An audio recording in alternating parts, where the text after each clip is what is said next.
सुरू करत आहोत. सगळ्यांनी हात जोडा, शांततेचं सहकार्य करा. नमो तस्स भगवतो अरहतो सम्मा संबुद्धस्स. इस वर्षावार सत्र का आयोजन महानाग शाक्यमुनि विद्यासन की तरफ से किया गया है.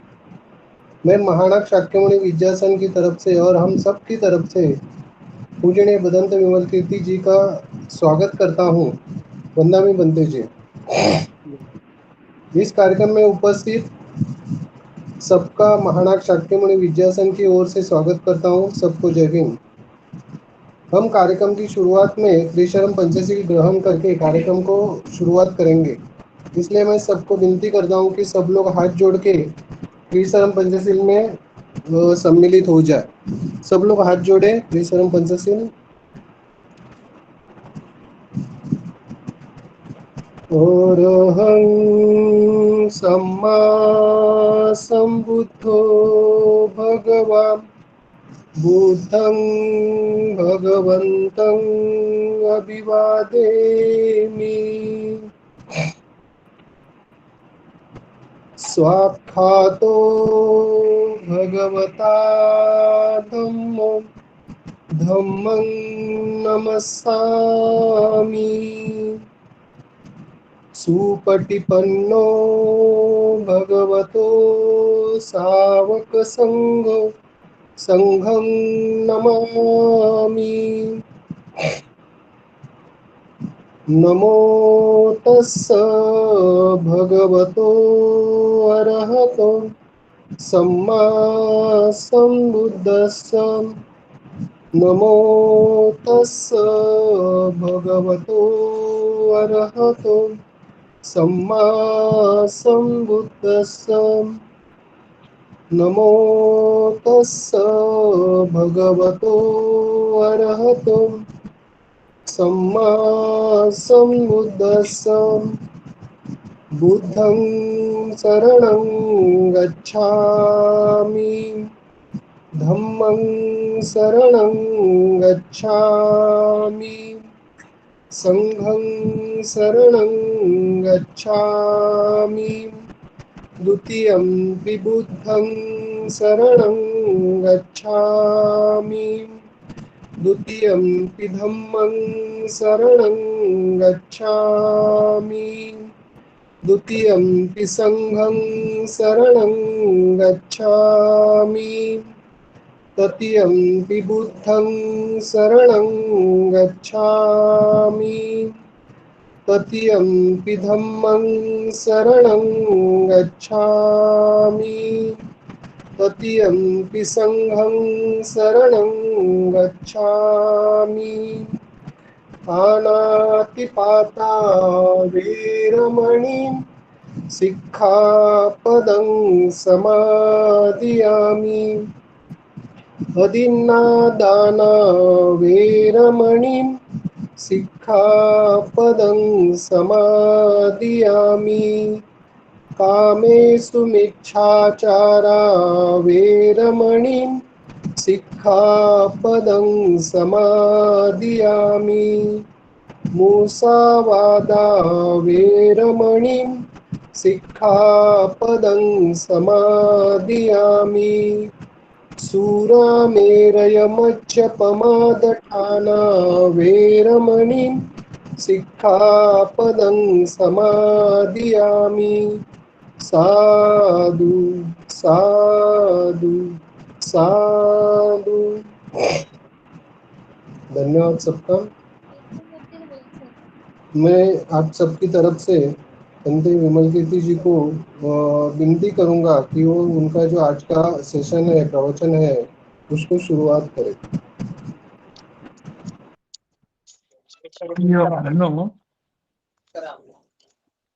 हम लोग बौद्ध जीवन मार्ग के अध्ययन में जुड़े हुए हैं और अभी तक अलग अलग ढंग से बौद्ध जीवन मार्ग को समझने की हमने कोशिश की है.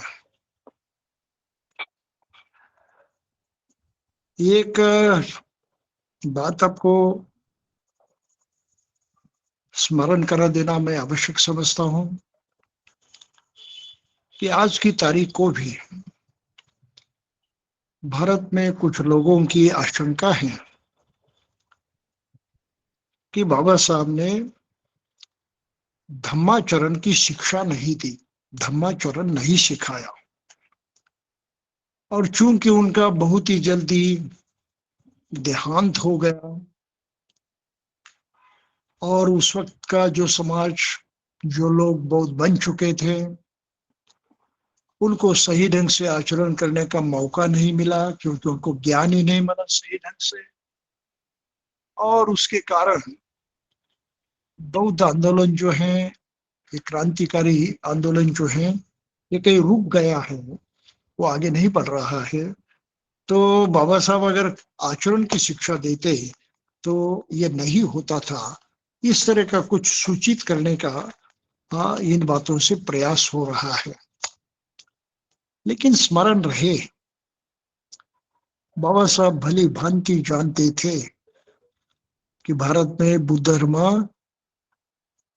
पहले कभी था, भारत बौद्ध में भी था, लेकिन आज की तारीख को इतना वो शून्यवत हुआ है कि भारत के लोग बुद्ध को पहचानने से भी इनकार करते हैं, नंबर एक।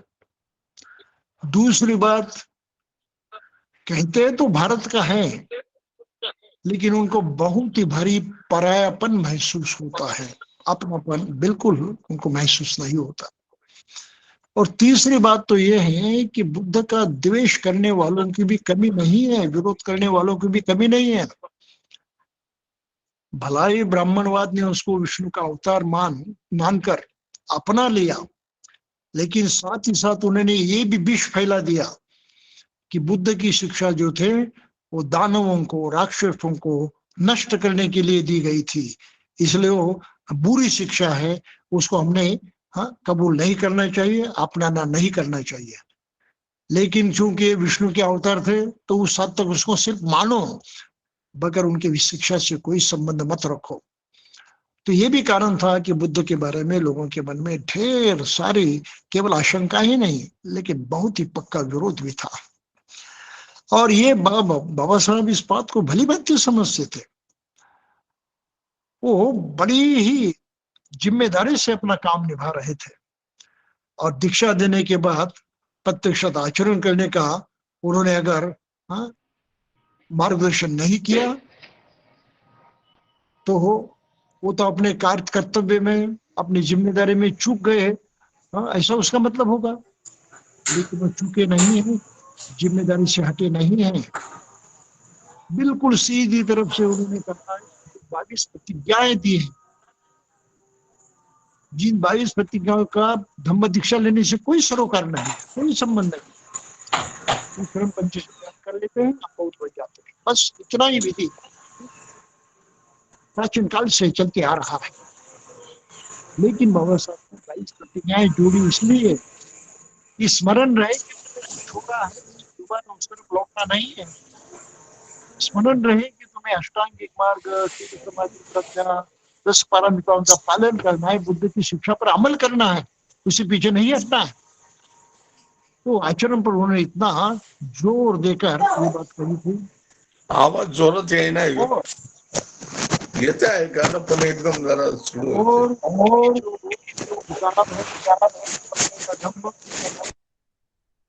उसमें तो जगह जगह पर आचरण कैसे करना है इसके बारे में वो दिग्दर्शन करते हैं। यहां तक कि उन्होंने अपनी किताब में एक प्रकरण केवल बौद्ध जीवन मार्ग पर लिखा हुआ है। तो ये इल्जाम गलत है, बाबा साहब पे आरोप लगाना गलत है, ये पहली बात हमें ध्यान में रखनी चाहिए। अब हम प्रत्यक्षात उनकी वो मूलभूत शिक्षा जो है, बुनियादी शिक्षा है, उसकी तरफ मुड़ेंगे। अपने ग्रंथ में उन्होंने बार बार कहा है कि अष्टांगिक मार्ग ही बौद्ध जीवन मार्ग है, अष्टांगिक मार्ग ही निर्वाण है, अष्टांगिक मार्ग ही निर्दोष जीवन है, और अष्टांगिक मार्ग पर चलना ही बौद्ध जीवन पथ पर चलना है। बार बार बड़े जोर देकर इस बात को उन्होंने दोहराया है, हाँ, इस किताब में कई जगह। तो इसकी ओर हम दुर्लक्ष नहीं कर सकते और बाबा साहब पर ये इल्जाम नहीं लगा सकते कि उन्हें आचरण सिखाया नहीं। ये यूं कहना पड़ता है कि यूरोप के कोई लोग, एक संघरक्षित नामक जो भिक्षु नहीं थे, नहीं उपासक थे भी, ठीक नहीं थे, दुराचारी भी थे, लेकिन मरते दम तक स्वयं को भिक्षु कहलाते रहे। और उन्होंने ये भ्रम भारत में फैलाया है कि बाबा साहब ने आचरण नहीं सिखाया। तो उनको मानने वाले लोग कहते हैं कि वो केवल संघरक्षित ने सिखाया। तो इस गलतफहमी से हमें बाहर निकलना चाहिए। संघरक्षित ने इन देश के लोगों को गुमराह किया धम्म के जीवन मार्ग से भी। ये आज का विषय नहीं है, इसलिए मैं बात नहीं करूंगा, लेकिन उन्होंने पूरी तरह से बाबा साहब के इन बौद्ध अनुयायियों को भ्रांत कर दिया, गुमराह कर दिया है और बुद्ध के धम्म के खिलाफ बर्ताव करने की चेतना उनमें जताई है और उनको विरोधी बनाया बाबा साहब के आंदोलन का, धम्म क्रांति का। खैर, तो बाबा साहब ने बार बार कहा है कि मुख्य बात है, मुख्य जीवन मार्ग है आर्य अष्टांगिको मग्गो। और बुद्ध ने स्वयं यही बात कही है जिसको बाबा साहब रिपीट कर रहे हैं, दोहरा रहे हैं, कि बुद्ध ने कहा यस, मनुष्य दुखी है, दुख से भरा हुआ है। इस दुख का कारण भी है, उसका निदान उन्होंने किया, उस पर उपाय भी है, उसका विरोध किया जा सकता है, दुख को रोका जा सकता है, नष्ट किया जा सकता है। ये तीसरा सच भी उन्होंने बताया। और अंत में उन्होंने कहा कि ये दुख नष्ट करने का जो मार्ग है, ये जो जीवन मार्ग है मनुष्य का सर्व सुख की तरफ आगे बढ़ने का, वो है अष्टांगिको मग्गो। तो बुद्ध धम्म के पालन का मतलब है अष्टांगिक मार्ग पर अमल करना। हमने अब तक इस बात को स्पर्श नहीं किया था। अलग अलग ढंग से आचरण का महत्व हम जानते थे, उस तरफ किस तरह से देखा जाता है ये भी समझ रहे थे। ढेर सारी जानकारी समझने के बाद, लेने के बाद हम अब अष्टांगिक मग्ग पर आए हैं और यही मनुष्य जीवन का, उसके कल्याण प्रत पहुंचाने वाला एकमात्र जीवन मार्ग है। पूरी दुनिया में इसके अतिरिक्त तो दूसरा जीवन मार्ग नहीं है। तो ये अष्टांगिक मार्ग क्या है? अष्ट यानी आठ, अठ पाली में, संस्कृत में, मराठी में अष्ट। अंग उसने उसका हिस्सा। तो इस अष्टांगिक मार्ग के ऐसे 8 अंग होते हैं और उसमें सबसे पहला अंग जो है जिसको सम्मा दिट्ठी कहा गया है। हम संक्षिप्त में अष्टांगिक मार्ग को समझने की कोशिश करेंगे। एक ही प्रवचन में शायद ये संभव नहीं भी होगा, लेकिन हो भी सकता है। नहीं हुआ तो आगे भी हम उस पर अपनी चर्चा जो है, जानकारी जो है जारी रखेंगे। तो सम्मा दिट्ठी हर मनुष्य के लिए सबसे अहम अंग है, अहम कर्म है। सबसे बड़ी जरूरत हर आदमी की, हर इंसान की अगर कुछ हो तो अपनी इंद्रियों का सही इस्तेमाल करने की ताकत उसमें होनी चाहिए। आखिर प्रकृति ने जो इंद्रियां हमको दी हैं और जिन इंद्रियों के बल पर ही हम जीवन जी सकते हैं, जीवित रह सकते हैं, उनका अगर सही ढंग से इस्तेमाल हमने नहीं किया तो हानि अपनी होगी, हमारी सबसे भारी कमजोरी रहेगी। और इस कमजोरी के होते हुए हम अपने जीवन में अपना कल्याण कर पाना, अपनी भलाई करना, अपने किसी ऊंचे आदर्श तक पहुंचना हमारे लिए संभव नहीं होगा। सीधी सी बात है। वो सामर्थ्य हम में होनी चाहिए मार्ग पर अग्रसर होने के लिए। और ये सामर्थ्य तभी आते हैं जब आंखें खुलती हैं, रास्ता दिखाई देता है, रास्ते में कौन सी बाधा है, कौन सी बाधा ये नहीं है, इसको हम जानते हैं और इन बाधाओं से कैसे निपटना है, इसके बारे में दिमाग का इस्तेमाल करते हैं। ये बाधा है, इसको इस तरह से निपटाना है, ये बाधा है, उसको इस तरह से देखना है, ये बाधा है, उससे इस तरह से टकराना है। फिर भी ये तो जीवन मार्ग है, आंखें खोलकर चलना, बिल्कुल सरल, बिल्कुल सिंपल। आंखें खोलकर ही चलना संभव होता है और धम्म के मार्ग पर इन आंखों का ही खुला रहना आवश्यक है। लेकिन ये केवल चर्म की आंखें नहीं होती। चर्म की आंखों से देखते हैं, चर्म के कानों से सुनते हैं, चर्म की नाक से गंध लेते हैं, चर्म की जो जिह्वा होती है उससे रस लेते हैं, चर्म का जो हमारी त्वचा होती है उसे अनुभव करते हैं। यहां तक तो होता है, लेकिन प्रत्यक्षात अनुभव को पहचानना और उस अनुभव को किस तरह से अपनाना है या किस तरह से उसको दूर रखना है या उसके बारे में और क्या करना है, ये तय करने के लिए मन की शक्ति इन सभी इंद्रियों के पीछे में होती है। ये समझ लीजिए। पहले आज की साइंस हमें बताती है, मनुष्य दृष्टि से देखता है तो एक कैमरा जैसा व्यवहार होता है। बाहर से किरण आते हैं, वो जिस चीज पर पड़ी हुई किरण थे वो पलट कर आते हैं, अपने आंखों के अंदर जाते हैं, उसे हमारे आंख के अंदर जो पटल होता है सब प्रतिमा निकलती पड़ती है और यहां तक तो आंख का काम खत्म हो जाता है। प्रतिभा का वहां पर निर्माण हो गया, आंख का काम खत्म हो गया, चमड़े की आंख का काम खत्म हुआ। तो मन की आंखों का काम शुरू होता है कि ये प्रतिमा क्या है, उसकी पहचान क्या है, उसका नाम क्या है, उसका स्वरूप क्या है, उसका क्या उपयोग हो सकता है, उसका क्या है, उससे क्या हानि हो सकती है।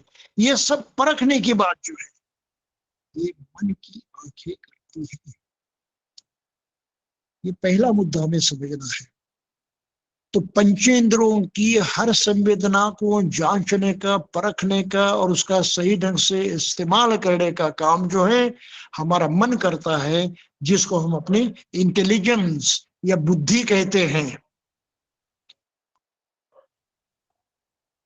ये अगर समझ में नहीं आया तो आगे की बात समझ में नहीं आती। हमें बुद्धि से ही काम निभाना है, पंचेंद्रियों से जानकारी प्राप्त कर लेनी है, उसका पृथक्करण करना है, उसको सही ढंग से जानना है, पहचानना है, उसका कैसे इस्तेमाल करें इसके बारे में सही राह अपनाना है। ये बुद्धि का काम है। इसको बुद्ध ने कहा है तो मन का काम है। बुद्धि भावना आदि सभी जो कुछ कारोबार होता है अपने शरीर में, अपने अपने स्वयं के साथ, उन सभी क्रियाओं को बुद्ध ने मन कहा है। तो मन पर ये निर्भर है और इसलिए बुद्ध ने कहा कि पहचानो, क्या पहचानो, पंचेंद्रिय से जो जानकारी हासिल करोगे अपने ब्रेन में, अपने दिमाग में उसका एनालिसिस होगा, विश्लेषण होगा और फिर उसके बारे में क्या करना है क्या नहीं, ये भी हमारा मन जो है, हमारी बुद्धि जो है वो ठहराएगी। तो ये ठहराने का वक्त जो है उसी पर ही हमें अमल करना है, वहीं से ही हमारा काम शुरू होता है, असली काम शुरू होता है सही चुनने का, चुनने के पश्चात उस पर अमल करने का। और जब अमल हो जाता है तो कर्म पूर्ण हो जाता है और हमें उसकी अनुभूति होती है। हम उसका परिणाम जो अनुभव करते हैं, ये परिणाम या तो सुखदायी होता है या तो दुखदायी होता है, या तो कभी कभी ना सुख ना दुख इस तरह का भी होता है। तो तीन तरह के परिणाम हम बिल्कुल अनुभव करते हैं या नहीं करते हैं। कोई भी प्राणी इससे अलग नहीं होता, इसके विपरीत कोई ही अनुभूति नहीं लेता। यही प्रकृति का नियम है। बुद्ध ने उसको कर्म नियम भी कहा है। कर्म नियम किसी के घर का नियम नहीं है, कोई मनुष्य के हाथ में वो बागडोर नहीं है उस कर्म को चलाने की। ये तो पूरी तरह से हमारे मन पर निर्भर है। हर आदमी इस तरह से अपना स्वामी है, अपना मास्टर है। क्या करना है क्या नहीं ठहरने का अधिकार उसका है।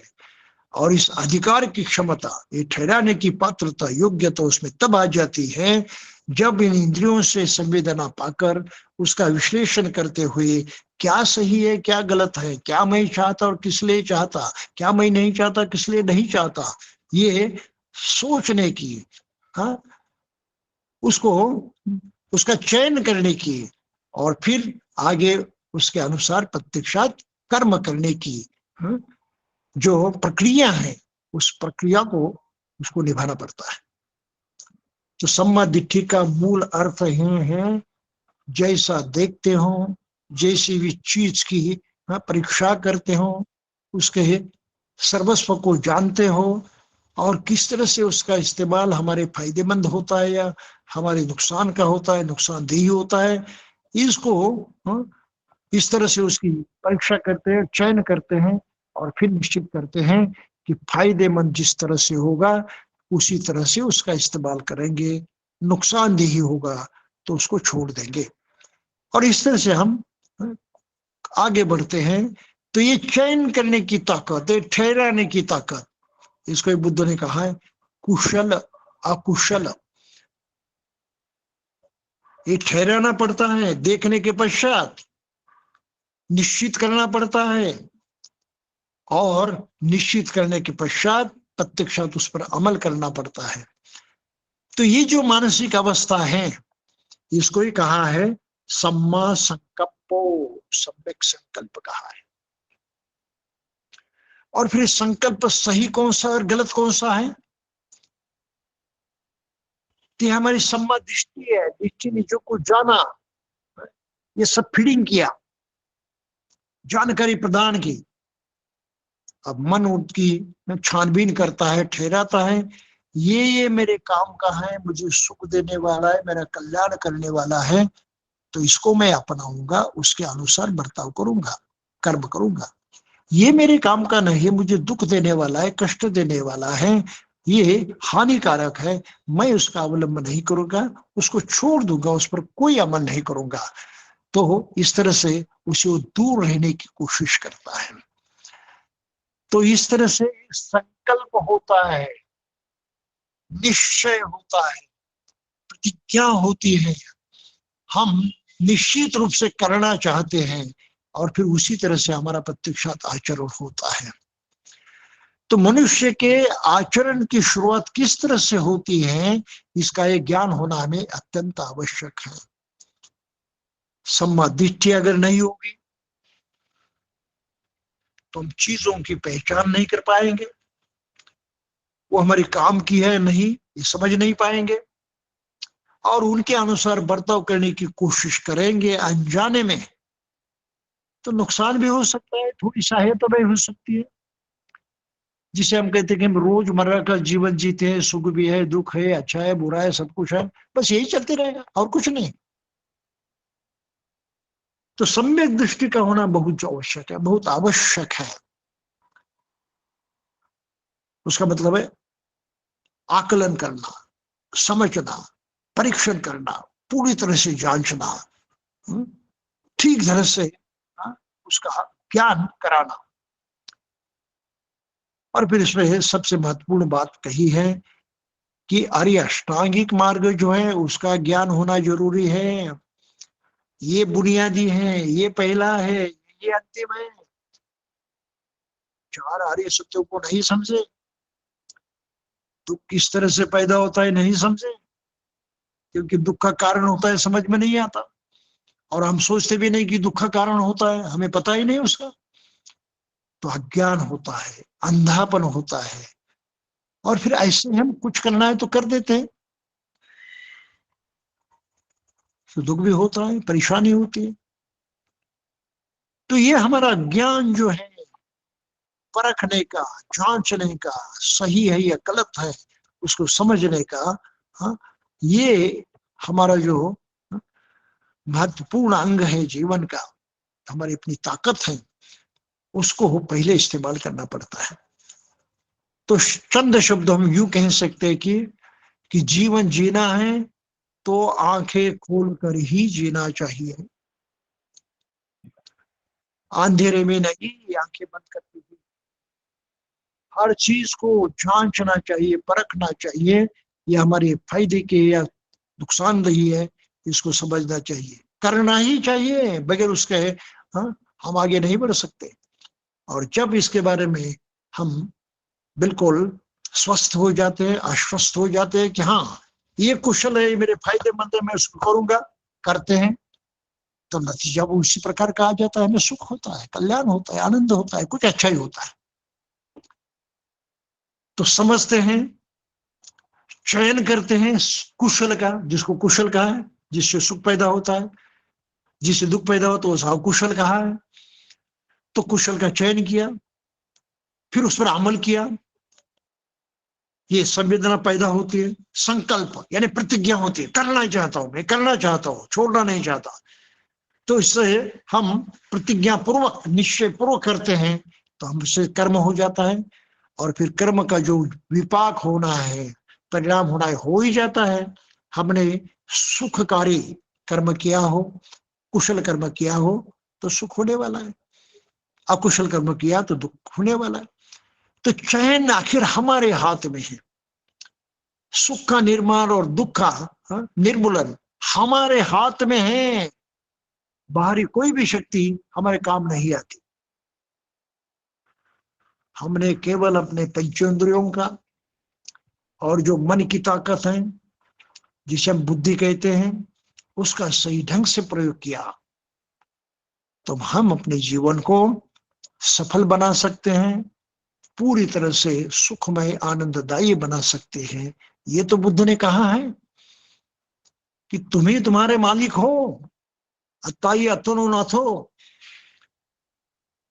तुम ही मालिक हो, अपने बारे में क्या करना है तुम्हें ठहराना है, प्रत्यक्ष करना तो तुम्हें ही, करने के पश्चात जो परिणाम निकलता है वो तुम्हारे हाथ में नहीं है, वो तो प्रकृति का नियम है। प्रकृति उस नियम को पूरा करेगी और उसका परिणाम जो है वो निर्माण होगा, जो आपको अनुभव करना है। और अगर वो दुखदाई है तो आपने उस कर्म को नहीं करना है, जानते हुए कि ये तो दुखदाई होगा, मैं नहीं करूंगा। तो प्रकृति आपको परिणाम भी उस तरह का नहीं देगी, आनंददायी है करेंगे तो प्रकृति का जो फल है वो भी आनंददायी होगा। तो कुछ हद तक हम जिम्मेदार हैं करने के लिए, लेकिन फल का जो नतीजा निकलता है वो तो प्रकृति के नियमों के साथ निकलता है, वो अपने हाथ में नहीं। तो इस तरह से जीवन जीने के पहले दो महत्वपूर्ण अंग है, सम्मा दिट्ठी और सम्मा संकल्प, यानी सम्यक संकल्प, प्रतिज्ञा, निश्चय करने की चाह और करने की ताकत। बगैर उसको अपनाए मनुष्य जीवन जीने के लिए सक्षम होता ही नहीं। वो तो ऐसे ही यूं ही पीट पिटाया जीवन जीता है, ऑटोमेटिक कुछ भी करते रहता है, सोचता नहीं, समझता नहीं, जानता नहीं, परीक्षा नहीं करता, खोज नहीं करता। ढेर सारे लोग, तो ऐसे लोग जब गलत बातों पर विश्वास करते हैं, कहते हैं भाई सुख जो है, दुख जो है ईश्वर देता है, तुम्हारे हाथ में नहीं है, ये अपने कर्म की वगैरह कुछ करने की, कुछ सोचने की कोई जरूरत नहीं है। ईश्वर की साधना करो, उससे मांगो, उसको प्रसन्न करो, उसको कुछ अर्पित करो, दे दो उसको, और उससे मांगते रहो, इसके सिवा तुम्हारे हाथ में कुछ नहीं है। सारा सार गलत है, क्योंकि ईश्वर नामक कोई शक्ति है इसका तो कोई पता नहीं है। और प्रत्यक्ष अनुभव करते हैं, हम किसी पर हाथ उठाते हैं तो सामने वाले आदमी को भय लगता है, दुख होता है, किसी के कंधे पर हाथ रख देते हैं तो उस आदमी को सुख मालूम होता है। अरे हम प्रत्यक्षात यहाँ पर अपने हाथ से सुख भी निर्माण करते हैं, दुख भी निर्माण करते हैं। सुख दुख निर्माण करना हमारे बस की बात है, बाहर से वो आता नहीं है। तो इस तरह से ईश्वर से मुक्ति पाना जरूरी होता है, तब उसको सम्मा दिट्ठी कहते हैं। ईश्वर के फंदे में फंस गए, बस आपका जीवन बर्बाद हो गया। फिर आत्मा की बात चलती है, उसका शुद्धिकरण है भी, ये भी बर्बादी है। सीधा सा व्यवहार है, हम खुद अनुभव करते हैं। जो कर्म करते हैं उसका नतीजा क्या होगा इसकी भी हमें जानकारी होती है कुछ हद तक। और ये प्रत्यक्ष सत्य अनुभव करने के बावजूद भी अगर हम उस पर विश्वास नहीं करते हैं तो इसके माने हैं हम अपनी ताकत का, एक मनुष्य होने से हमारी जो मूलभूत शक्तियां हैं उसका ठीक से इस्तेमाल नहीं करते हैं, हमारी इंद्रियों का ठीक से इस्तेमाल नहीं करते हैं, और इसलिए दुरुपयोग होने के कारण हमारा जीवन जो है वो भी दुखदायी होता है। तो आत्मा की जरूरत नहीं, छोड़ दो उसको, सम्मा दिट्ठी है। ईश्वर की जरूरत नहीं, छोड़ दो उसको, सम्मा दिट्ठी है। बाहर से सुख मिलता है, देने वाला कोई है, छोड़ दो उसको, सुख आप निर्माण करोगे, दुख से आप छुटकारा पाओगे। सब कुछ यहाँ अपने आंखों के सामने जीते जी हम कर सकते हैं, अनुभव कर सकते हैं। ये सच्चाई पर, ये वास्तविकता है, ये हकीकत है, इस पर हमें विश्वास करना चाहिए और अपने बुद्धि से, अपने दिमाग से उसको समझना चाहिए। तो ये प्रथम जो दो अंग हैं, इसका इतना महत्व है, इतना महत्व है। इन दोनों अंगों के बारे में हम अगर आश्वस्त हुए, सही ढंग से उनको हमने अपनाया, समझा और अपनाया, तो आगे का जो मार्ग है सुख की तरफ बढ़ते रहने का और अंतिम सुख तक पहुंचने का, वो बिल्कुल आसान हो जाता है, स्वाभाविक बन जाता है। कोई खास करने की आवश्यकता नहीं होती। बड़े आराम के साथ हम एक एक कदम आगे बढ़ाते हुए अपने लक्ष्य तक, निर्वाण तक, सर्वसुख के अवस्था तक पहुंच सकते हैं। ये प्रथम जानकारी है। तो बुद्ध धर्म का प्रचार करने का मतलब होता है लोगों को ये सच्चाई से अवगत कराए, ये जो वास्तविक हकीकत है, प्राकृतिक सच्चाइयां है, इससे उसको अवगत कराए, उसकी आंखें खोलने के लिए मदद करे, ये समझदारी पाने के लिए उसकी मदद करे। इस तरह से हम जो मदद करते हैं उसको धर्म का प्रचार प्रसार कहा जाता है। ये 4 आर्य सत्य ऐसे, 10 पारमिता ऐसी है, बुद्ध की शिक्षाएं ऐसी हैं। ये बात केवल रटने से काम नहीं होता, ये रटते रहना कोई माने नहीं रखता। वो धम्म का प्रचार नहीं है, बल्कि धम्म की हानि है, धम्म का नुकसान है, धम्म का दुरुपयोग है। इसको तो समझने की कोशिश कीजिए। तो आर्य अष्टांगिक मार्ग के 2 महत्वपूर्ण अंग जो हैं, हाँ, जिनके प्रति जागृत होना, उनको सही ढंग से जानना और उस तरह से अपने जीवन में आचरण करने की व्यवस्था करना, प्रयास करना, ये बौद्ध जीवन मार्ग की नींव है, आरंभ है। बस यहीं से शुरू होता है। दिशा मिल जाती है, फिर आगे बढ़ने का काम शुरू होता है। तो बाधाएं भी बहुत आती हैं, लेकिन कम से कम जो अंदरूनी बाधाएं, ये तो हमें अभी प्रत्यक्ष समझ में नहीं आती, लेकिन ऊपर ऊपर से ये सब ज्ञान होने के बाद हम प्रत्यक्ष उस पर अमल करने लगते हैं, और अमल करते करते हमारी मानसिकता इतनी और गहरी हो जाती है, मन की गहराई में पहुंचने का रास्ता खुल जाता है। हम आगे बढ़ते हैं तो अपने ही मन की गहराई में उतरने की तरफ। बड़ा अलग रास्ता है। बाहर से तो आचरण कुछ होता है, उसका तो फायदा होता है, लेकिन अंदर से हमारी यात्रा जो है बिल्कुल अलग ढंग की होती है। तो कैसे होता है? शुरुआत होती है सम्मा वाचा से। कुशल करना है, वाणी से बहुत बुरा होता है। वाणी के कर्म भी कोई सामान्य कर्म नहीं है। सुख को भी निर्माण करते हैं, दुख को भी निर्माण करते हैं। गालियां देते हैं, अपमान अवमानित करते हैं। इस तरह से अनेक जो वाचा के माध्यम से हमारे आचरण व्यवहार होते हैं, उनके बारे में सावधानी बरतानी है। भाई झूठ नहीं बोलूंगा, झूठ नुकसानदेही है, ये दुखदाई है, अपने अपने लिए और औरों के लिए भी। ये दुखदाई बर्ताव में करूंगा ही नहीं, नहीं झूठ बोलूंगा। कम से कम उस हद तक तो हो, मुझे थोड़ा सुख मिल जाएगा, तसल्ली मिल जाएगी, कुछ भलाई होगी। कठोर वाचा नहीं बोलूंगा, किसको अपमानित नहीं करूंगा, किसी को गाली नहीं दूंगा। दुख होता है, मालूम है सबको। हम खुद जानते हैं कि किसी को गाली देने से उसको दुख होता है, तो और किसी को दुख पहुंचाना है तो हम बिल्कुल उसी उपाय का इस्तेमाल भी करते हैं। तो दिमाग का हम प्रयोग करते हैं, दिमाग अपना सही ढंग से काम करता है, ये बात तो सही है। लेकिन जब धर्म और अन्य बातें आते हैं तो हम दिमाग का इस्तेमाल करना ही छोड़ देते हैं। ये हमारा अज्ञान है, ये हमारी कमजोरी है।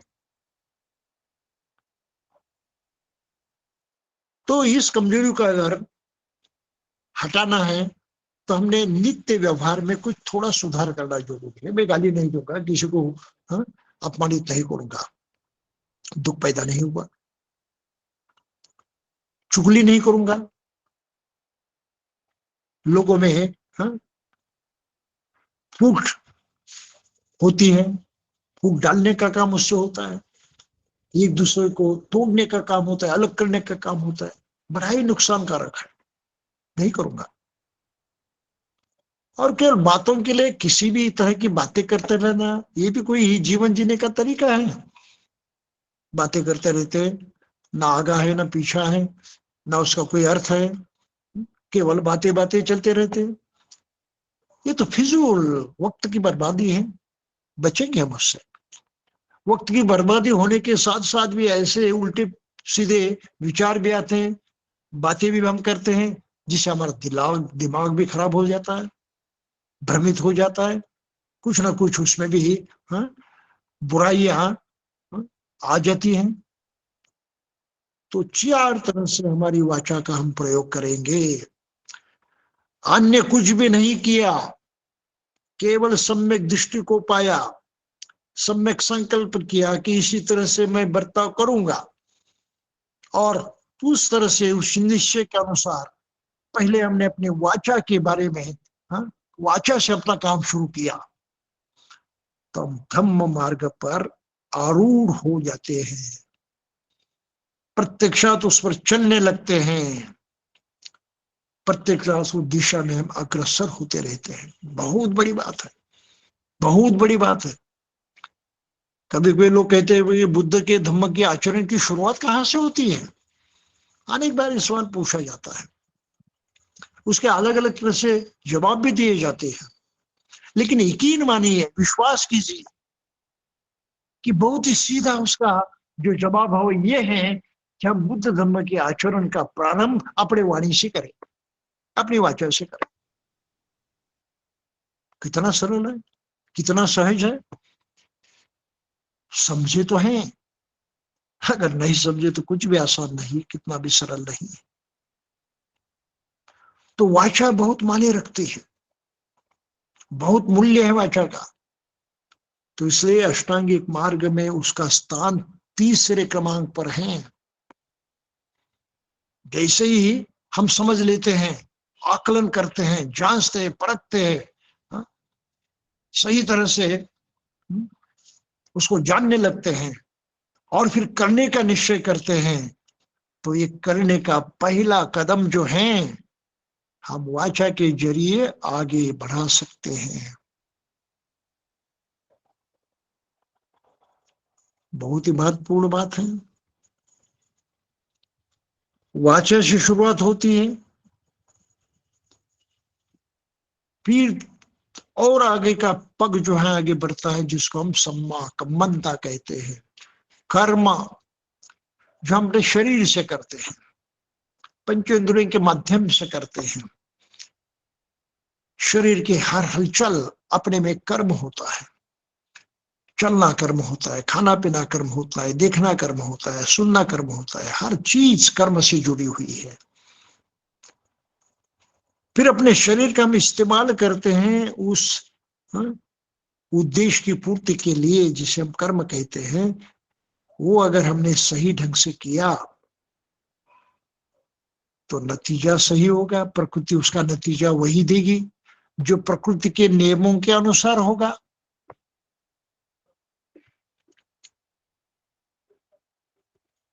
तो ये सम्मा कम्मनता जो है अलग ढंग से प्रस्तुत किया जाता है। हम शरीर से किसी को ना पीटे, शरीर से किसी को दुख ना दे, ये तो हमारे हाथ में है।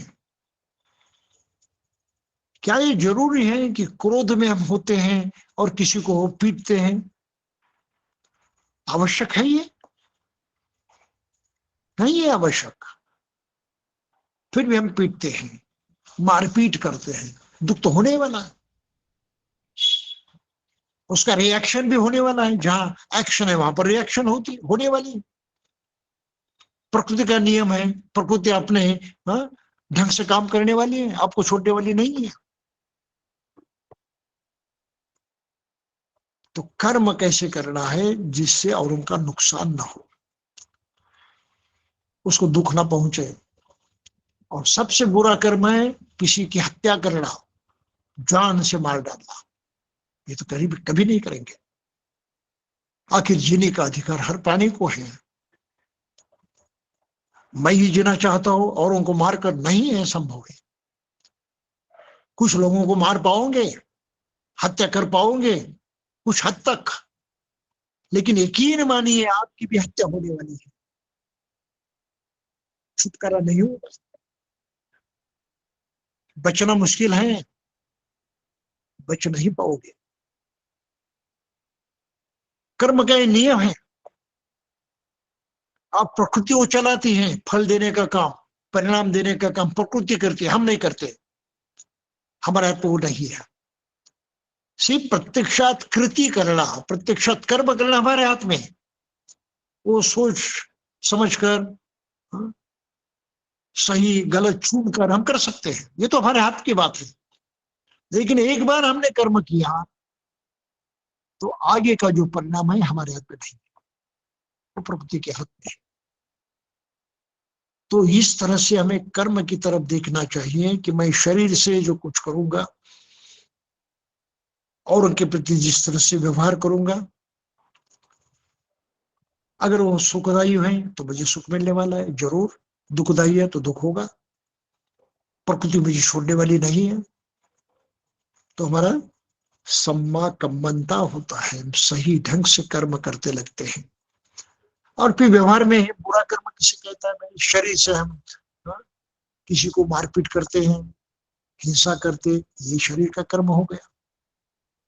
चोरी करते हैं, उससे भी किसी की क्षति होती है, हानि होती है। दुराचार करते हैं, ये तो दुखदेही है। इंद्रियों के बारे में हमें कुछ सुख महसूस होता है, लेकिन आखिरी परिणाम जो है वो दुख में ही परिवर्तित होता है, बच नहीं पाते। चोरी छिपके करने पड़ता है और कैसा करने के बावजूद भी उसका नतीजा जो होना है होकर ही रहता है, नहीं बच पाएंगे। तो ये ध्यान में रखते हुए हमें अपने शरीर का प्रयोग करना चाहिए। शरीर की हलचल, उससे किए जाने कर्म इस तरह से सोच समझ कर करने चाहिए। नशीली चीजें नहीं ग्रहण करूंगा, शरीर का विनाश करने वाले, शरीर को बाधा करने वाले, शरीर में कष्ट और दुख निर्माण करने वाली, पीड़ा निर्माण करने वाली ऐसी जो चीजें हैं उनको नहीं ग्रहण करूंगा। ये तो आहार नहीं है, जीने के लिए आवश्यक वो बातें नहीं है। ये तो शरीर को अलग ढंग से दुर्बल करने की बातें हैं, दुर्बल करने की वस्तुएं हैं।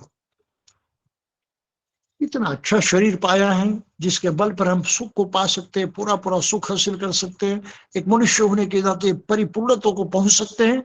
अब इस शरीर के हम जानबूझकर इस तरह से हत्या करेंगे, हानि करेंगे, ये तो कोई बुद्धिमानी की बात नहीं है।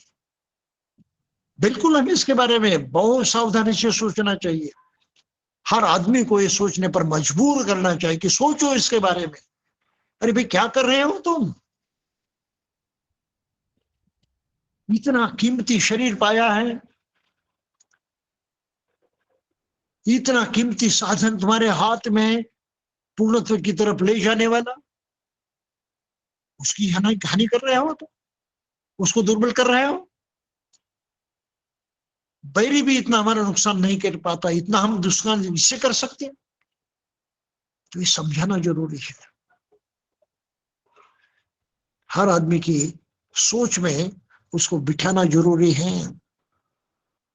जब ठीक ढंग से आदमी समझेगा, सोचेगा, तब वो खुद की आप बचाव खुद करेगा, खुद की रक्षा खुद करेगा, और किसी की जरूरत नहीं है उसको रोकने की। तो इस तरह से सम्माकम्मनता होता है। पंचशील आखिर क्या है भाई? वाचा और कर्म को नियंत्रित करने की ही शिक्षा है। कम से कम वहां से शुरुआत करें। यह आरंभ है, स्टार्टिंग पॉइंट है।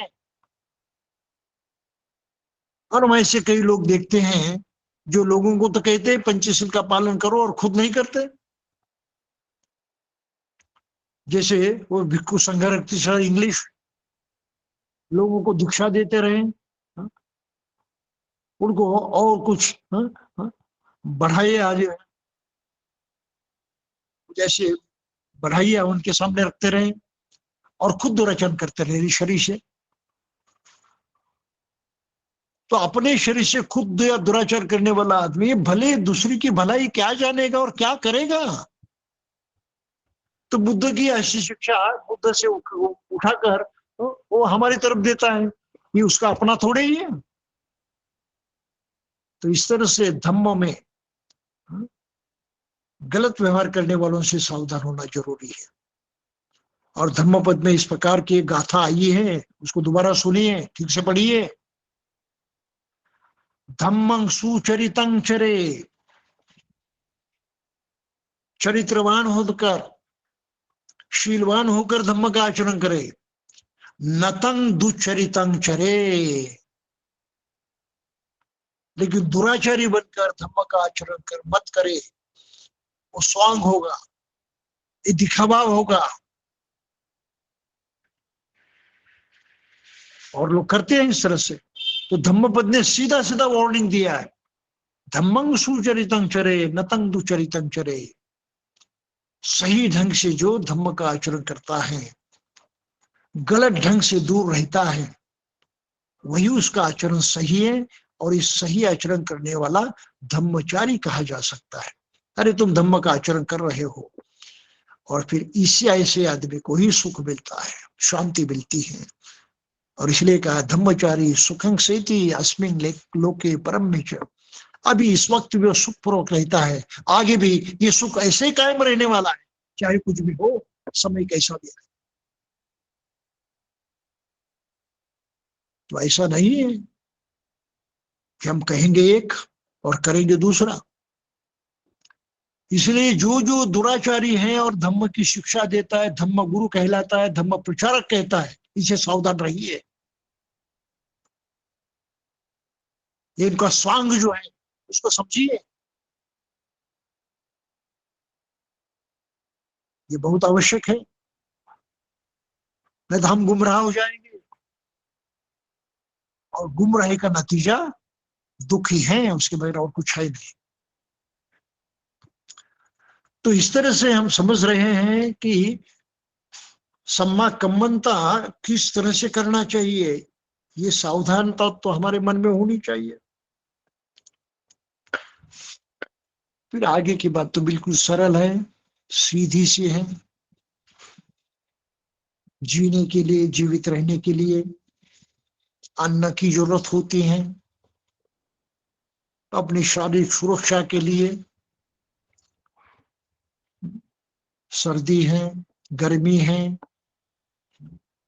बहुत तेज धूप है जलाने वाली, दाह करने वाली, बहुत ठंड है पूरे शरीर को हाँ, ठंड करने वाली, धोखादायी है। तो उससे बचाव के लिए वस्त्र का भी होना जरूर होता है, और ग्रह का भी होना, आश्रय का भी होना, ऐसे आवास का भी होना, ऐसी जगह जिससे हम इन सभी बातों से बच सके।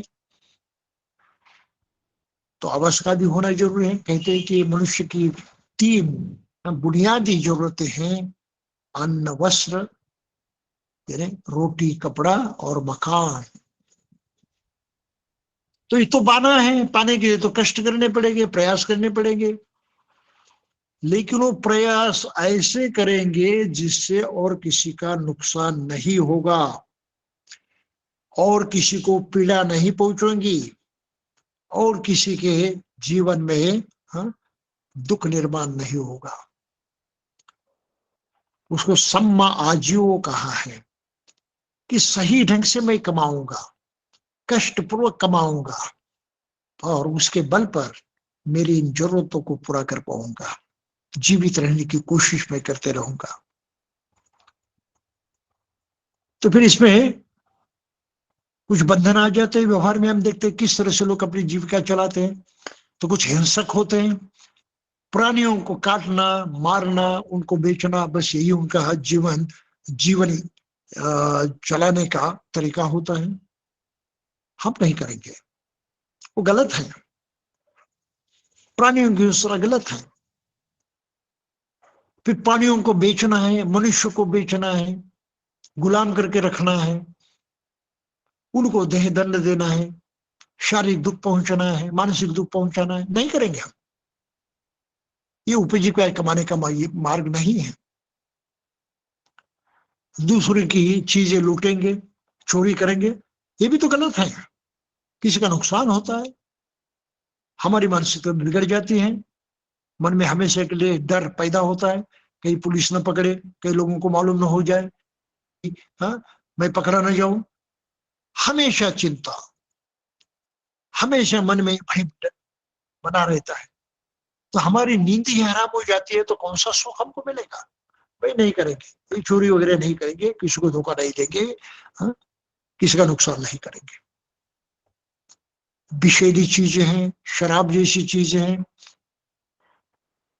जिसको वो पाकर मनुष्य अपने जीवन को हाँ, दुख देता है, नहीं करेंगे ऐसे भी व्यापार।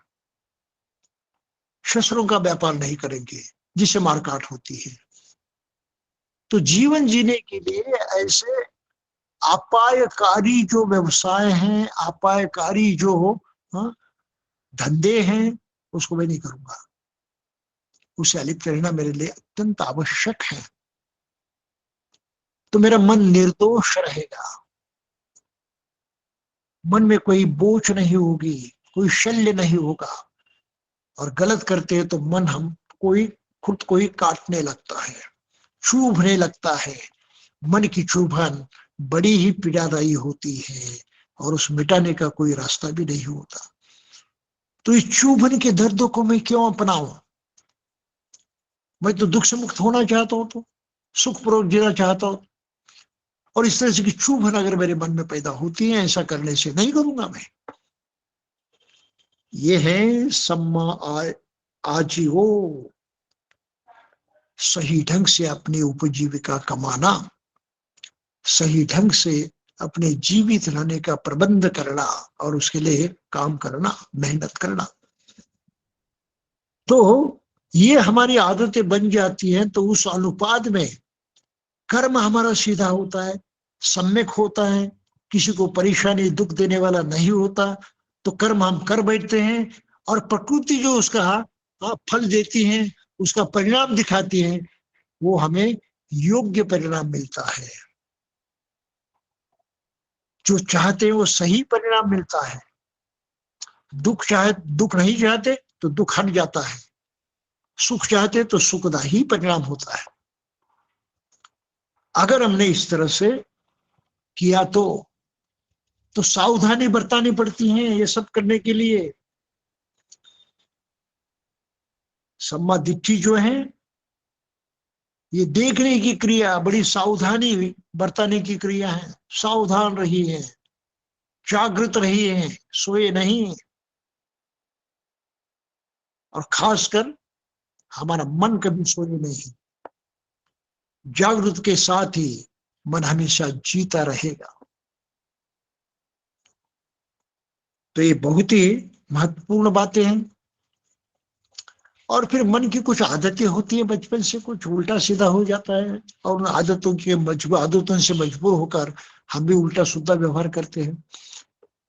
लोग भी कहते हैं, आमतौर पर इस तरह की बातें हमें सुनाई देती हैं, क्या करूं, मेरा स्वभाव ही वैसे है, मेरी आदत ही वैसे है। लोग कहते हैं, आदत के मारे मजबूर हो। उन्हें समझाना जरूरी है, भाई ये आदत तुम्हारी नहीं है, ये तुमने कहीं से उधार ली है, तुमने कहीं से ली है, तुम उसको छोड़ सकते हो। लेन देन तुम्हारे हाथ की बात है, तुम्हारी मर्जी की बात है, तो हमारी चाहत और न चाहत की बात है। तो छोड़ो ये आदतें। तो ये आदतें एकाएक से तो छूटती नहीं है। तो फिर अष्टांगिक मार्ग में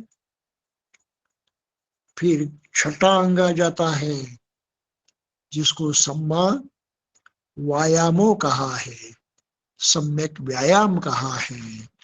ये एक्सरसाइज है, शरीर का नहीं बल्कि मन का एक्सरसाइज है। तो मन को सशक्त बनाए, बुरी आदतों से छुटकारा पाने के लिए, सही आदतों को बढ़ावा देने के लिए हम मन को लगातार सक्षम बनाते रहे। और ये सक्षम बनाने का तरीका जो है, इसको ही सम्मा व्यायाम कहा है, या सम्यक व्यायाम कहा है, यानी प्रयास कहा है, प्रयत्न कहा है। तो मन को कैसे सक्षम किया जा सकता है? भाई, मेरे मन में जो अच्छाइयां हैं, जो कुछ कुशल हैं, करने की चाहत है, करने की इच्छा है, जानकारी है, ज्ञान है, बस उसको मैं कायम रखूंगा, उसको नष्ट नहीं होने दूंगा, उसकी रक्षा करूंगा, और उस मानसिकता के तहत ही मैं आचार व्यवहार करूंगा। उससे दूर हटने वाला नहीं हूं। तो उसी को पक्का पकड़कर उसी के अनुसार ही मैं प्रयास करने की कोशिश करूंगा। तो अपने मन को इस तरह से मजबूत कराने की हम कोशिश करते हैं। जो कुशल है उसको सुरक्षित रखने की। लेकिन अकुशल भी तो होता है बहुत बारी, उसका भी हमें पता होता है। क्रोध आ जाता है, लालच पैदा होती है, और कुछ कुछ होता है।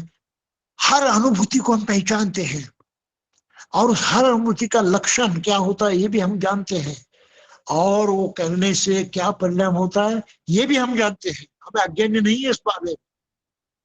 ये मन की ताकत है हर आदमी के पास, सोच समझने की, और उसका इस्तेमाल बराबर आदमी करते रहता है हर दिन के जीवन में भी। तो यहां खासकर प्रयास करना है। क्या करना है? ये बुरी आदतें हैं, गलत आदतें हैं, अकुशल है, मेरे में है, मैं इसको कमजोर करने की कोशिश करूंगा, उनके अनुसार बर्ताव नहीं करूंगा। तो मेरी जो आदत है उसके अनुसार बर्ताव करने की वो कमजोर होती जाएगी, और एक दिन आएगा मैं उस आदत से पूरी तरह से मुक्त हो जाऊंगा। बुराई से मुक्त होना कोई बड़ी बात नहीं है। अगर हमें समझे कि बुराइयां एक मन की शक्ति है, मन की ताकत है, हम उसको पहचान सकते हैं, बस उसको हटाने का काम भी हमारा मन ही कर सकता है। उस भावना के अनुसार, उस विचार के अनुसार हम व्यवहार करना छोड़ देंगे, बर्ताव करना छोड़ देंगे, धीरे धीरे वो भावनाएं कमजोर होती जाएगी, उससे जुड़ी हुई जो आदतें हैं कमजोर होती जाएगी और हम आदत से मुक्त हो जाएंगे। इतनी सीधी सी बात है। तो मन इससे मजबूत हो जाता है, सही करने पर उसकी ताकत बढ़ती है, गलत करने में जो उसकी ताकत ऐसे ही बेकार में खर्च होती थी वो रुक जाता है, और वो भी ताकत मन की मूल ताकत में समा जाती है। हम ताकतवर बन जाती है, शक्तिशाली बन जाती है। ये दो तरीके हैं मन को व्यायाम देने के, एक्सरसाइज देने के।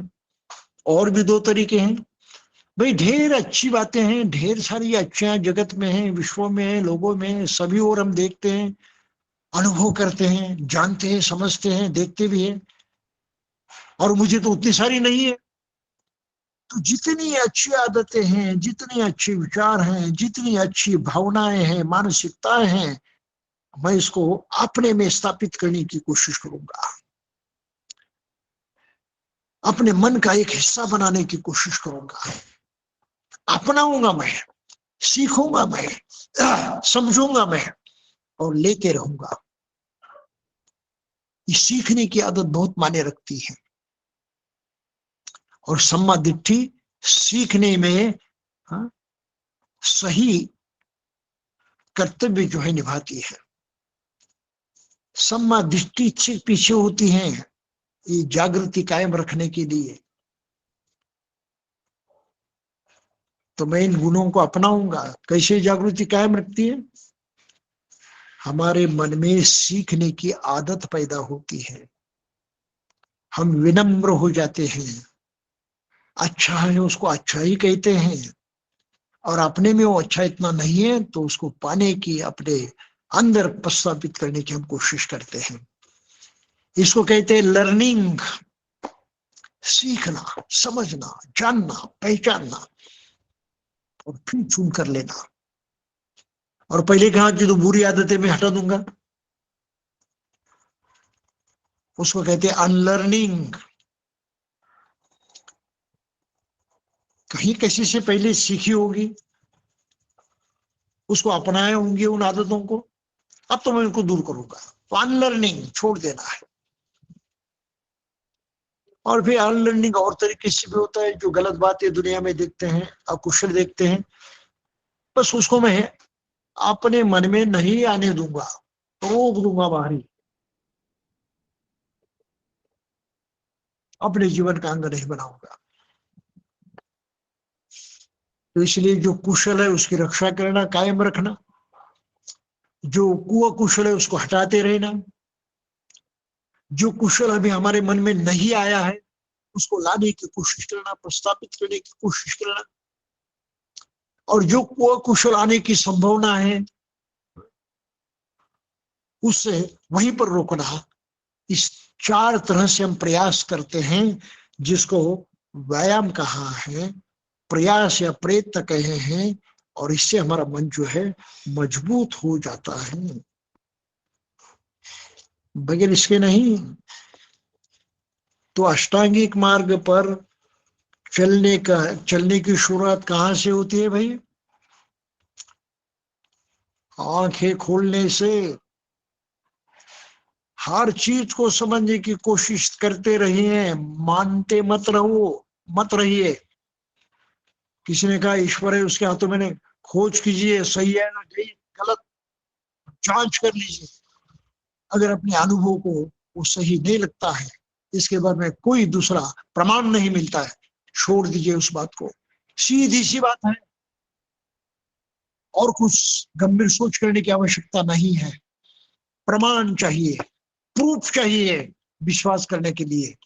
तो ढेर सारी दुनिया में बातें जिसका हम विश्वास नहीं कर पाते कि उसका कोई प्रमाण नहीं है, कोई प्रूफ नहीं है, कोई प्रत्यक्ष अनुभव नहीं है, और कोई दूसरे तरीके से भी उसका अस्तित्व प्रकट नहीं हो सकता है, और वह है ये जाना नहीं जा सकता। ये सम्यक दृष्टि है। तो यहां से शुरुआत होती है, तो हम सम्मा व्यायाम तक आप पहुंचते हैं। इतना सरल है, कोई भी आदमी कर सकता है, किसी को कोई रुकावट नहीं है। धम्म दीक्षा देते हैं तो बस यही से शुरुआत होती है। बुद्ध धम्म संघ को अपनाते हैं, उनका आदर्श कबूल करते हैं, उसके अनुसार जीवन जीने का हम संकल्प करते हैं, तो त्रिशरण गमन करते हैं। और फिर पंचशील जो लेते हैं, ये संकल्प करते हैं कि अभी तो शुरुआत में यही से करूंगा, अभी इस वक्त रुकने की जरूरत नहीं, सोचने की जरूरत नहीं, तो पंचशील ग्रहण करते हैं और तुरंत सम्यक वाचा, सम्यक कम्मता, सम्माजो, सम्य वायामो, इस तरह का आचरण हम करने लगते हैं। कोई अधिक ज्ञान न हो तो भी करने लगते हैं। केवल 4 आर्य सत्यों का ज्ञान होगा तो भी हमारे लिए रास्ता खुल जाता है और बुद्ध के जीवन मार्ग पर हम प्रत्यक्षात यात्रा कर सकते हैं। तो भाई और बहनों, आज यहीं तक ही हम जानकारी लेंगे। आगे के जो मार्ग है, अंग है 2, ये भी बहुत महत्वपूर्ण है, लेकिन वो हमारे आंतरिक जीवन से संबंधित है। हमारे मन के अंदर जो कुछ है उससे ज्यादा संबंधित है, और चूंकि हर बात मन से ही प्रकट होती है, तो उस मूल तक पहुंचना ये हमारी जरूरत होती है, जिम्मेदारी होती है।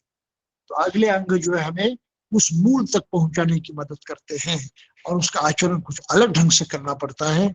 ये सामान्य तौर पर आसानी से किया जाने वाला आचरण नहीं ठहरता, लेकिन अन्य जो अभी तक जो मार्ग देखे हमने, 6 अंग देखे, इसका आचरण हम बड़े ही आसानी से कर सकते हैं। उसके लिए कोई अधिक योग्यता की जरूरत नहीं होती। तो अष्टांगिक मार्ग ये सही में हर व्यक्ति के पूर्णत्व का एकमात्र मार्ग है। इसको हम समझें, इसको हम जानें। आज के लिए मैं समझता हूँ बस इतना ही काफी है। आगे का जो 2 अंगों की बात है हम आगे करेंगे। तब तक के लिए जय भीम। साधु साधु साधु। धन्यवाद बंदे जी।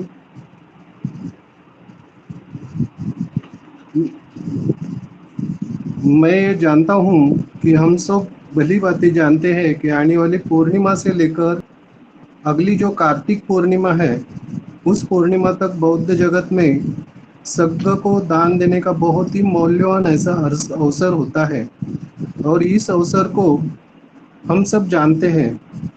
इस पूर्णिमा को वर्षावास का समापन कहा जाता है, पर कठिन चिवरदान का जो प्रोग्राम रहता है वो कार्तिक पूर्णिमा तक चलते रहता है। या जिस किसी को कठिन चिवरदान या आम भी दान देना है संघ को, तो दान देने की जो अवधि है वो कार्तिक पूर्णिमा तक होती है। मैं सबको विनती करूंगा कि हम सब इस अवसर का भली भांति लाभ उठाएं। जो भी विशेष कार्यक्रम होगा उसकी मालूमात आप सबको जो भी मैसेज आएगा उस मैसेज के द्वारा हम लोग देंगे। जिसको इस अवसर पर जो भी दान करना है वो आप संतोष जी को बता सकते हैं मैसेज द्वारा या फ़ोन करके। तो मैं सबको विनती करूंगा कि जो भी संघ को दान करना है, ये बहुत ही मूल्यवान ऐसा अवसर है, और हम सब जानते हैं संघ वंदना के द्वारा कि यही सबसे बड़ा ऐसे पुण्य क्षेत्र है। तो आप इस अवसर का लाभ उठाएं, जैसे मैं सबको विनती करूंगा। और आपके सबकी तरफ से आज का जो बहुत ही अच्छा बंदे जी का हमें सब लोगों को जो अच्छी सी धम्म देशना हुई, उस धम्म देशना का अनुमोदन करते हुए मैं आप सबकी ओर से बंदे जी को साधुवाद देता हूँ। इसके लिए आप लोग सब हाथ जोड़ें। साधु साधु साधु। धन्यवाद बंधु जी। अगले प्रोग्राम के लिए मैं संतोष जी के पास संतोष जी की विनंती करूंगा कि अगला प्रोग्राम कंडक्ट करें। बंदाई बनते जी और सभी को जय भीम। बनते जी। आज के इस वर्ग में पूजनीय बदंत विमल कीर्ति गुणश्री जी ने हमें बहुत ही अच्छा तरह से धम्म देशना दी। उसलिए बंते जी का मैं तहे दिल से शुक्र अदा करता हूँ। वैसे ही आप सभी लोग हर हफ्ते में बहुत ही अच्छी तरह से इस प्रोग्राम में उपस्थित रहते हैं, इसलिए मैं आपका सभी का मैं शुक्रिया अदा करता हूँ।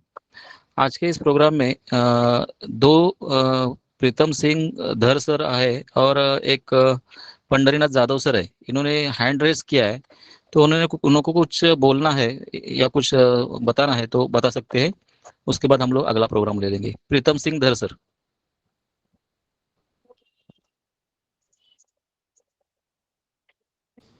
कृपया आपको कुछ बोलना है तो बोल सकते हैं आपका, क्योंकि आपका शुरू से हाथ ऊपर था।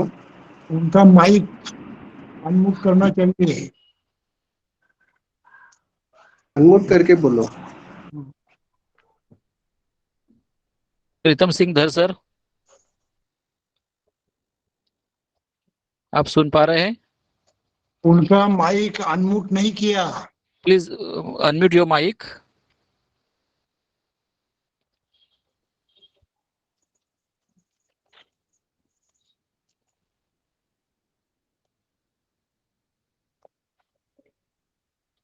पंडरीनाथ जाधव सर भी है, उनको कुछ कहना है तो कह सकते हैं। जाधव सर, आपने हैंड रेस किया था।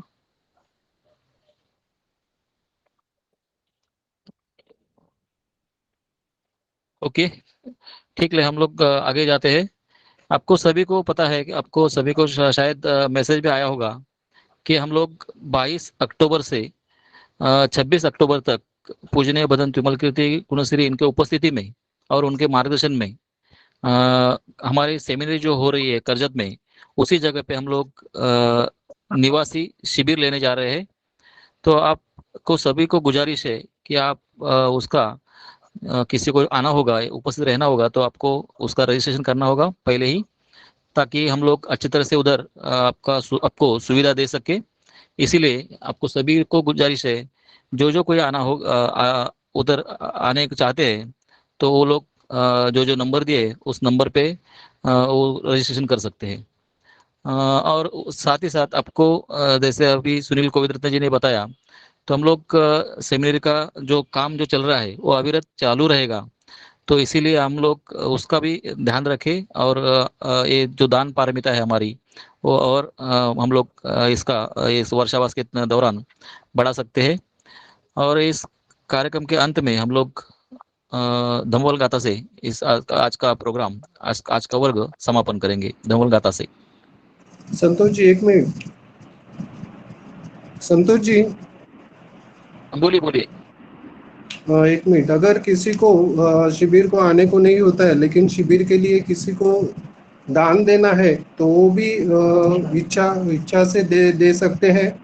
वो उसका अगर किसी को बताना है तो संतोष जी को बता दे, और वैसा भी वो कर सकते हैं। Yes yes, okay. धमवल गाथा। सब पाप सकरणं कुशलस उपसंपदा सचित्त परियोदपनं एतं बुद्धानुशासनं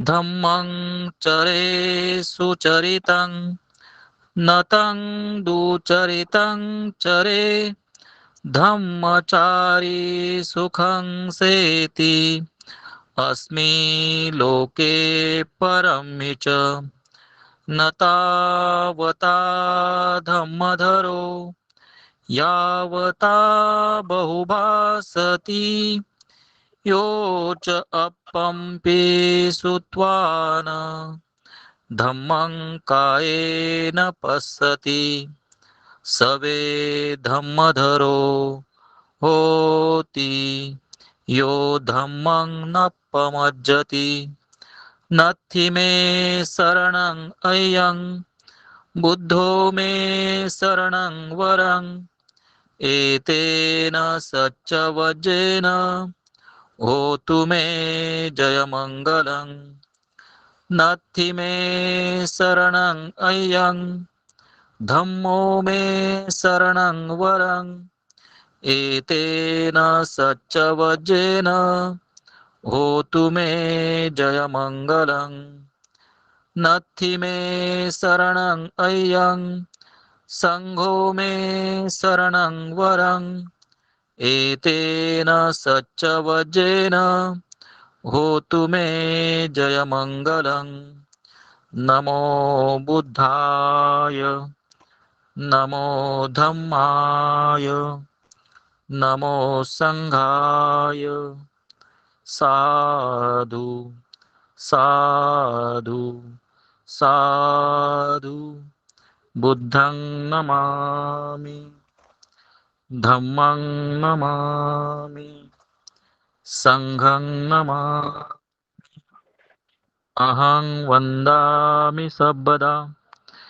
सभी का और एक बार तहे दिल से शुक्रिया अदा करके सभी को जय भीम, धन्यवाद। वंदा